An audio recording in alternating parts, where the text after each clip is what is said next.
Gata, ne trebuie ca parting. Și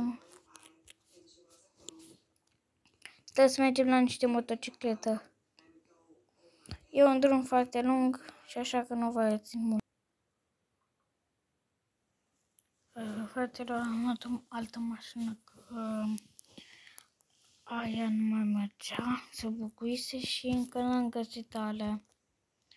Și vreau să le caut foarte mult.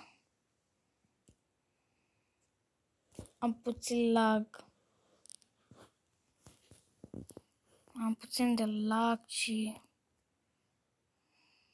Wow.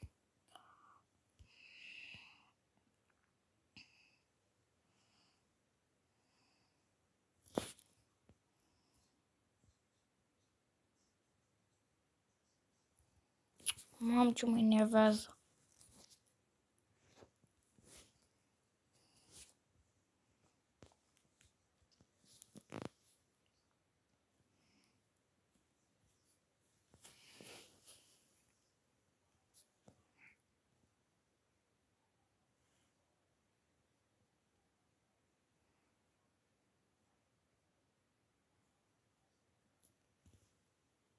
O să pun pauză că o să dureze foarte mult.